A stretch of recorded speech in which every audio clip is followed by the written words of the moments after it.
Beskou die volgende reaksie. R is die hoofproduk.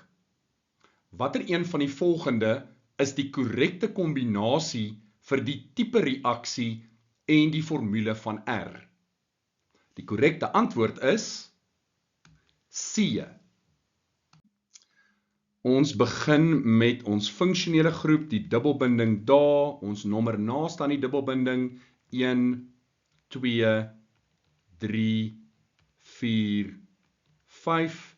Met ander woorde, daar's 'n metielgroep op die tweede koolstof, so 2 metiel.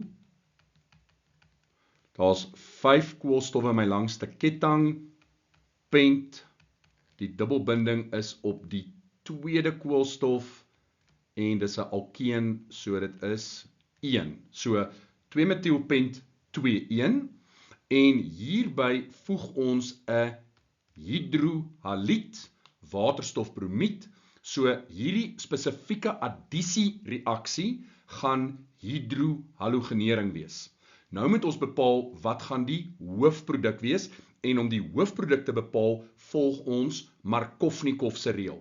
Met ander woorde, ons kyk na die 2 koolstowwe by die dubbelbinding en dan vra ons onsself af watter ene het die meeste waterstowwe, want die wat het sal meer kry. So op ons tweede koolstof is daar geen waterstowwe direk daaraan gekoppel nie, maar op ons derde koolstof is daar 1 waterstof aan die koolstof gekoppel. Met ander woorde, koolstof 3 gaan die waterstof kry en koolstof 2 gaan die broomatoom kry. En daar is ons hoofproduk wat vorm. Onthou die ander ene gaan ook vorm waar die broom en die waterstof omgeruil is, maar dit is nie die hoofproduk nie. So wat ons dan hier het, ons kan weer begin te nommer, naaste aan die broom en die metiel, 1, 2, 3, 4, 5.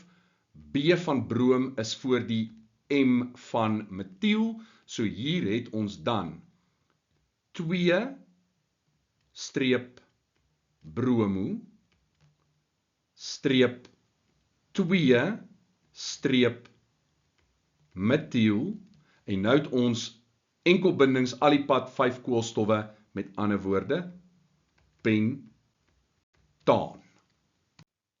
Die hidrohalogenering van 2 metiel pent 2,1 gee dus vir ons 2 bromo 2 metiel pentaan en hierdie vind plaas tydens 'n addisiereaksie wat opsie C is.